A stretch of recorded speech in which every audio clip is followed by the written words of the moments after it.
Du miel pour maman.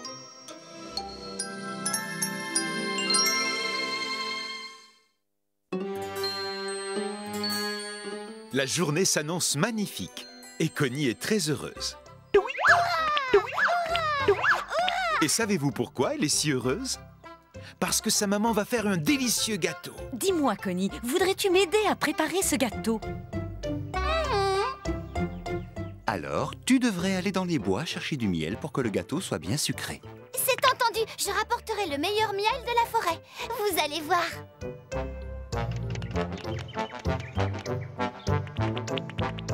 Le papa et la maman de Connie sont très fiers de leur fille.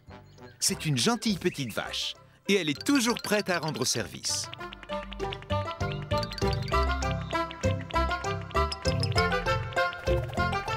Connie regarde les papillons jouer dans le pré. Soudain, elle aperçoit un petit lapin.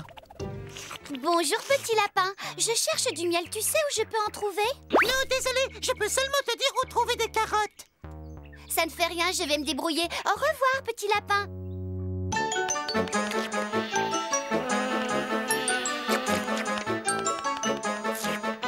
Connie n'arrive pas à trouver de miel dans la prairie. Elle décide donc d'aller jusqu'à la rivière. Connie adore aller à la rivière parce qu'on y croise plein d'étranges créatures. Il y a des libellules qui bourdonnent comme des hélicoptères. Il y a aussi des têtards qui frétillent et toutes sortes de poissons. Sans oublier les crabes si sympathiques. Deux joyeux poissons sortent leur tête de l'eau pour dire bonjour. Tiens, te voilà, Connie. Quel plaisir de te voir chez nous. Es-tu venu pour te baigner dans la rivière? Non, je n'ai pas le temps de me baigner. Je cherche du miel pour ma maman car elle va faire un gâteau. Tu n'as aucune chance de trouver du miel dans la rivière. Tu ferais mieux d'aller chercher dans les bois. Bonjour, Connie. Il paraît que tu cherches du miel. Tu sais sûrement que ce sont les abeilles qui font le miel. Tu devrais aller leur parler. Tu as raison, je te remercie, Pompon. Je vais tout de suite aller voir une abeille et lui demander de me donner un peu de miel. Je suis sûre qu'elle acceptera. Bonne chance, à bientôt. À bientôt, Pompon. Et merci encore pour tes bons conseils. Au revoir. Un papillon superbe bat des ailes tandis que Connie se met en quête d'une abeille. Elle en aperçoit une en train de voler et court à sa rencontre. Bonjour, Bertha. Aurais-tu un peu de miel? Bien entendu, j'ai plein de miel et je serais très heureuse de t'en offrir. Mais quelle sorte de miel veux-tu? Il existe plusieurs sortes de miel, vraiment? Mais où vas-tu? La petite abeille vole jusqu'à un massif couvert de fleurs superbes. Dans chaque fleur, elle récolte un peu de nectar qui peut lui servir à faire du miel. Vois-tu, Connie, le goût du miel dépend de la fleur dans laquelle on récolte le nectar. L'abeille montre plein de fleurs différentes à Connie. Chacune a son propre nectar et produit un miel différent. Waouh, je ne savais pas que les fleurs avaient tant d'importance. Dit Connie, pendant que l'abeille récolte le nectar de jolies petites marguerites. Dis, pourrais-tu me donner un peu de ton délicieux miel pour que je l'apporte à ma maman? Elle prépare un gâteau. Mais bien sûr, je ne refuse jamais de rendre service à mes amis. L'abeille donne à Connie un grand pot de miel. Elle l'a fait avec le nectar des plus jolies fleurs des bois. Je te remercie beaucoup, Bertha. Maman sera contente que je lui rapporte ce délicieux miel, non? Je l'espère et n'oublie pas que tu peux venir me demander du miel quand tu veux.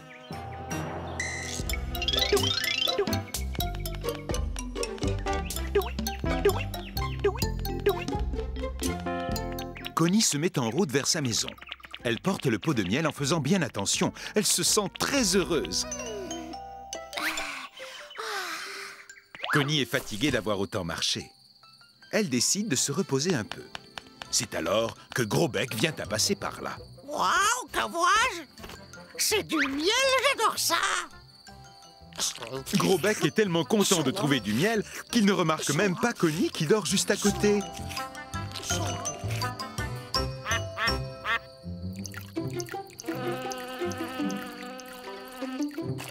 Le temps passe et Connie finit par se réveiller.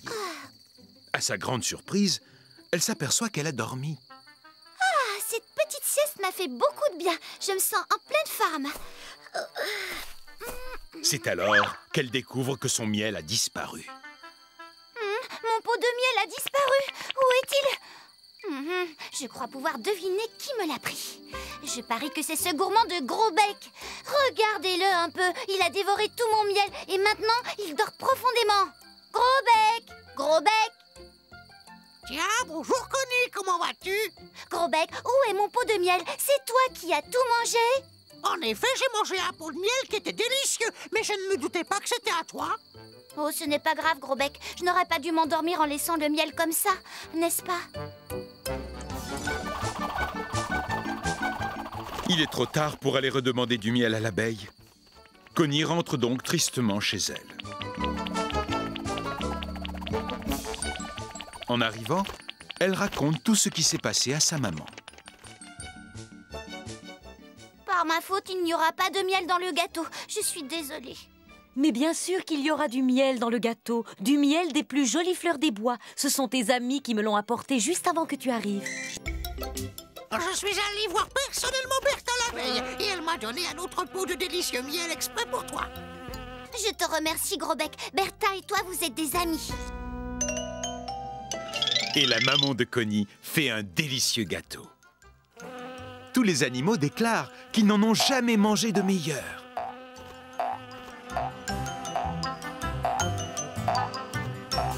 Cette nuit-là, Connie se dit que même si Gros-Bec agit parfois sans réfléchir, il a quand même bon cœur. Elle est contente d'être son amie. Fais de beaux rêves, Connie. Attention à la pluie.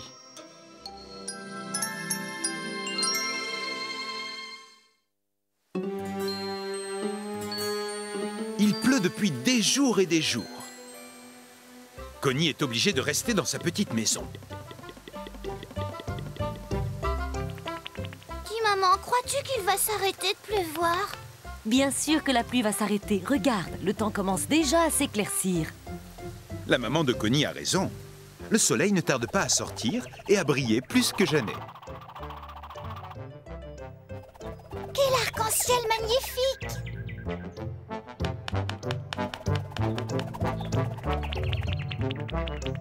À plus tard, maman. Maintenant qu'il fait soleil, je vais en profiter pour me promener. À tout à l'heure, Connie. Surtout fais bien attention à toi. Et ne rentre pas trop tard à la maison. Bonjour, Connie! Bonjour, Pee-wee. Bon, est-ce que par hasard quelqu'un m'entend? J'ai besoin d'aide, répondez si vous m'entendez, je suis là! À l'aide! Oh, on dirait que quelqu'un appelle au secours. Un magnifique papillon est tombé dans une flaque de boue et ne parvient pas à s'envoler. Mais Connie arrive à la rescousse. Et tout doucement, elle soulève le pauvre papillon. Celui-ci réussit alors à s'envoler tout joyeux. Ah, je te remercie infiniment de m'avoir aidé. Il n'y a pas de quoi. Mais comment as-tu pu tomber dans la boue? Je volais quand il a commencé à pleuvoir et les gouttes de pluie m'ont fait tomber dans la flaque. Je comprends mieux maintenant. Mais pourquoi ne t'es-tu pas abrité quand il s'est mis à pleuvoir? Tout s'est passé tellement vite que je n'ai vraiment pas eu le temps, Connie. Tout le monde sait quand il va pleuvoir, sauf les papillons qui se laissent toujours surprendre. Ça alors, pauvre papillon. Suivez-moi, je connais quelqu'un qui vous aidera.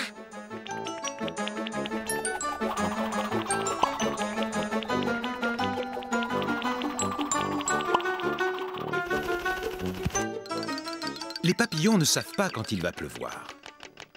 Connie se dit qu'ils doivent apprendre à le deviner. Elle décide donc de leur présenter ses deux amis les plus intelligents, Maître Hibou et Belinda. Tiens, bonjour Connie. Bonjour, comment savez-vous à l'avance qu'il va se mettre à pleuvoir? Il y a un signe qui ne trompe pas. C'est quand on voit des nuages sombres dans le ciel. Elle a raison. Chaque fois que je vois de gros nuages dans le ciel, je vole jusqu'à mon nid pour me mettre à l'abri. Je vois, mais les nuages peuvent arriver très vite et nous n'avons pas le temps de nous abriter, n'est-ce pas, Bella? Nous allons trouver un autre moyen. Venez, suivez-moi. Connie part à la recherche d'un autre ami qui pourrait aider les papillons. Soudain, elle entend du bruit dans un buisson et son ami Gros-Bec en sort. Ça va, Connie? Si tu savais comme je suis content de te voir! Bonjour, Gros-Bec. J'ai une question très importante pour toi. Tu veux bien nous aider? Demande toujours, Connie. Je suis au courant de presque tout. C'est ce qu'on va voir. Comment sais-tu à l'avance qu'il va pleuvoir? C'est facile, j'observe toujours les fourmis. Quand je les vois se précipiter vers leur fourmilière, je sais qu'il va pleuvoir. Bien sûr, c'est facile pour toi. Tu peux voir les fourmis puisque tu es par terre, mais nous, on est toujours en train de voler. J'ai bien peur qu'on ne trouve jamais un moyen pour savoir à l'avance quand il va pleuvoir. Connie se dit que le papillon a peut-être raison et cela la rend triste. Mais soudain, elle a une excellente idée. Je sais ce qu'on va faire. On va fabriquer un grand cerf-volant.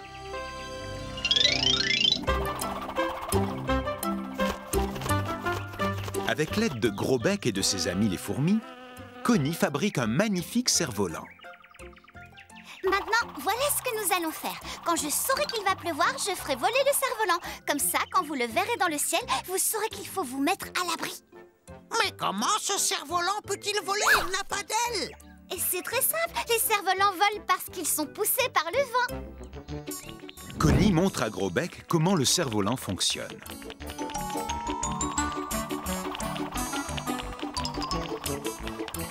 C'est incroyable, oui, youpi! Les papillons sont tout contents. L'idée de Connie est bonne. Mais tout à coup, Il faut que le cerf-volant monte plus haut dans le ciel, sinon mon idée ne pourra pas marcher. Évidemment, s'il est coincé dans un arbre, on ne pourra pas le voir. à ce moment-là, un aigle passe dans le ciel. Il comprend que Connie a des ennuis et se pose pour voir de plus près ce qui se passe. Bonjour, Connie. Puis-je faire quelque chose pour t'aider? Oui, pourrais-tu faire voler ce cerf-volant très haut dans le ciel chaque fois que tu vois qu'il va pleuvoir? Mais bien sûr, Connie, c'est très facile pour moi. Les papillons sont follement heureux. Maintenant, ils n'ont plus peur de se laisser surprendre par l'orage. Les semaines passent sans la moindre goutte de pluie, jusqu'à ce qu'un jour, Connie regarde le ciel et voit qu'un gros orage se prépare. Le ciel commence à se couvrir. Ça veut dire qu'il va pleuvoir. Je ferais mieux de prévenir mes amis les papillons grâce au cerf-volant.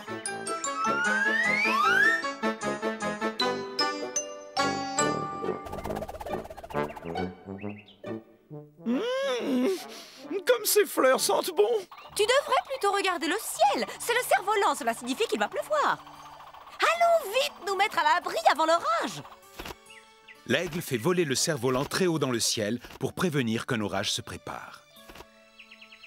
Et les papillons vont se mettre à l'abri le plus vite possible. Il pleut toute la journée sans arrêt. Mais cette fois, les papillons sont bien à l'abri. Lorsque le soir tombe, la pluie cesse enfin. Connie dort tranquillement, car elle sait que ses amis ne se mouilleront plus jamais les ailes. Fais de beaux rêves, Connie.